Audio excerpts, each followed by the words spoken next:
안녕하세요 여러분, 라이프스타일 가이던스 키슬입니다. 제가 지난 영상에서 치팅을 해도 별로 영향받지 않는 제 몸에 대해서 이야기하면서 제 건강이 좋아진 증거를 확보했다고 여러분께 말씀드렸었죠. 오늘은 여러분께 그 증거를 보여드리기 위해 영상을 준비했습니다. 근데 아마 썸네일 보고 들어오신 분들 화들짝 놀라서 들어오신 분들도 있으실 거고 궁금해서 들어오신 분들도 계실 거예요. 아니, 키토 5년차라는 사람이 대사 속도가 떨어졌단 말이야? 이거 키토 하면 안 되는 거 아니야? 하면서 말이죠. 그럼 지금부터 도대체 제 대사 속도는 왜 떨어진 건지, 키토하면 정말 건강해지는 게 맞는 건지 하나씩 알아보도록 하죠. 제가 이번 5월 달에 모발 미네랄 검사를 받았습니다. 그리고 딱 1년 전에, 그러니까 2019년 5월에도 모발 미네랄 검사를 받았었는데요. 그때 당시 제 대사 속도는 마이너스 110.8로 느린 대사자 판정을 받았었고요. 그 외에도 낮은 갑상선과 부신 활성, 낮은 인슐린 민감도 등 그야말로 엉망진창이었습니다. 심지어 병원에서는 제가 중금속은 많고 미네랄은 부족해서 중금속에 의존하고 있는 상황이라고 했습니다. 마치 목발을 짚고 겨우겨우 걸어가는 사람처럼 말이죠. 미네랄이 있어야 할 자리에 중금속이 있었고 이 중금속이 세포 산화와 염증을 계속해서 발생시키고 있었던 그런 상황이었던 겁니다. 그래서 마음은 있는데 몸은 따라주지 않는, 그래서 늘 피로감에 시달리는 그런 상태였었죠. 그런데 사실 저는 작년에 그 결과로 그렇게 놀래거나 별로 속상하진 않았습니다. 생각해보세요. 2016년 중반에 제가 키토제닉을 처음 시작하기 전에 저는 20대의 대부분을 거식과 폭토 그리고 알코올 중독으로 보냈던 사람입니다. 영양이 극히 부족한 생활, 그리고 혹시라도 음식이 들어오더라도 열량과 식품 첨가물만 가득한 쓰레기 같은 음식들, 거기다가 2018년 9월까지는 매일매일 폭음을 반복하던 알코올 중독이었잖아요. 그랬던 제게 무언가 결과값이라는 게 나올 수 있다는 것 자체에서 저는 정말 큰 기쁨과 감사를 느꼈습니다. 병원에서 선생님께서도 알코올 중독이었던 사람이 이 정도 수치가 나오는 건 훌륭하다라고 말씀을 해주셨고요. 절대적인 수치 자체는 좋지 않은 것으로 나왔지만 어쨌거나 저에게는 키토라는 강력한 무기가 있기 때문에 점점 더 나아질 거라는 희망을 가지고 오히려 식단을 열심히 해야겠다라고 생각을 했죠. 그리고 올해 딱 1년의 시간이 흘러서 다시 모발 검사를 받은 건데요. 두근두근하면서 결과를 기다렸는데 키토 영양학의 데모이신 우리 정명일 박사님께서 제 모발 미네랄 검사지를 확인하시고는 충격의 카톡을 보내주셨습니다. 슬기씨, 대사 속도가 더 느려졌어요 라고 말이죠. 아니 뭐야, 내가 그렇게 키토를 열심히 했는데,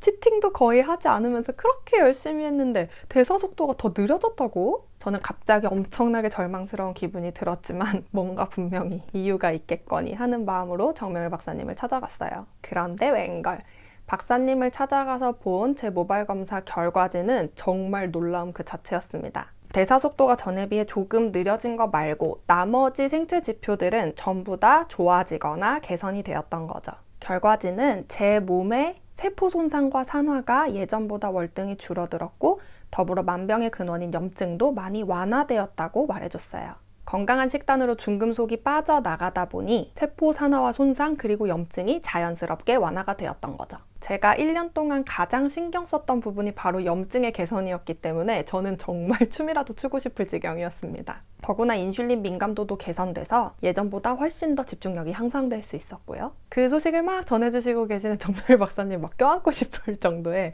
그런 기쁨을 느꼈습니다.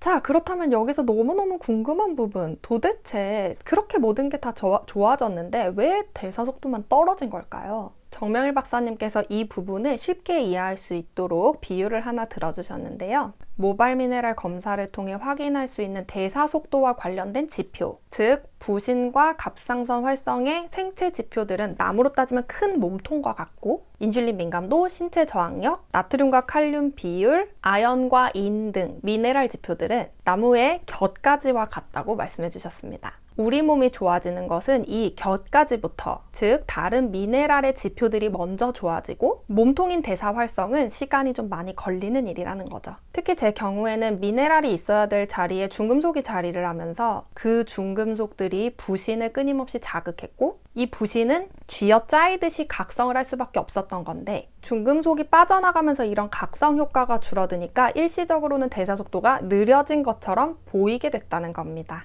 이런 부분들은 우리가 키토제닉을 하면서 겪는 다른 여러 가지 일들과 일맥상통하기도 하는데요. 예를 들어 키토 이전에 극단적인 다이어트를 많이 해오신 분들이라면 키토를 하면서 오히려 영양이 좋아지는 과정에서 일시적으로 살이 찔 수 있는 것, 키토 이전에는 에스트로겐 배출이 원활하지 않아서 높아져 있는 에스트로겐 수치에 따라서 생리주기가 맞춰져 있다가 키토 이후에 에스트로겐 배출이 원활해지면서 다시 생리주기를 맞춰야 되는 상황, 그 상황에서 생리가 지연되는 것. 키토를 하면서 해독작용이 너무 활발하게 벌어지다 보니까 그 과정에서 키토 래시나 플루 같은 거를 겪게 되는 것 등. 즉, 내 몸이 극악한 환경에서 생존을 위해 거기에 겨우겨우 적응을 해놨다가 키토를 하는 과정에서 쾌적해진 환경의 모든 것을 다시 재조정하는 과정에서 일시적으로 나빠 보이는 현상들이 일어날 수 있다는 것이죠. 제 대사 속도가 조금 떨어진 것도 그와 일맥상통한 일이라고 할 수 있겠습니다. 그래서 박사님께서는 저에게 뭐라고 말씀해 주셨냐면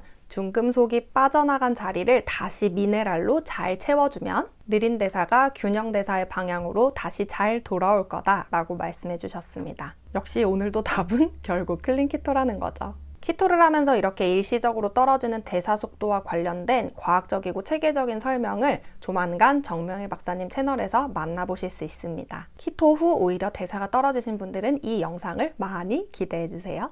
마지막으로 이렇게 건강해진 제 몸 어떻게 해서 가능했는지 정명일 박사님께서 몇 가지를 꼽아주셨는데요. 첫 번째는 근본적으로 제가 클린 키토를 지향했다라는 겁니다. 혈당을 올리는 음식들, 특히 정제식품, 가공식품 이런 것들을 최대한 멀리했고 건강한 식재료로 음식을 만들어 먹은 것이 기본 중에 기본으로 작용했다는 것이고요. 두 번째는 극단적인 식단을 하지 않은 점입니다. 느린 대사자에게 반드시 필요한 건강한 탄수화물을 소량 식단에 추가해서 먹었다는 거고요. 세 번째는 해독과 미네랄을 채우기 위해서 노력한 점입니다. 즉, 식단 전체적으로 채소의 양을 좀 늘려주고 그린 스무디나 채소 사골 스프 같은 해독에 도움이 되는 레시피를 추가했다라는 것. 그리고 여기에 적절한 신체 활동을 포함시킨 것을 꼽아주셨고요. 마지막 네 번째, 어쩌면 가장 중요한 것, 바로 마인드 관리입니다. 부정정서보다는 긍정정서를 늘리기 위해서 노력하고 늘 지금 주어진 것들에 감사하고 과거를 반추하거나 미래를 걱정하기보다는 현재를 열심히 살려고 했던 저의 노력이 스트레스를 현격하게 감소시켰고 스트레스의 감소는 또다시 체내의 모든 상태를 현격히 바꿔놓을 수 있을 정도로 힘이 막강했던 거죠. 물론 마인드 관리를 하면 식단에 대한 의욕이나 힘이 좀 더 크게 샘솟기도 하고요.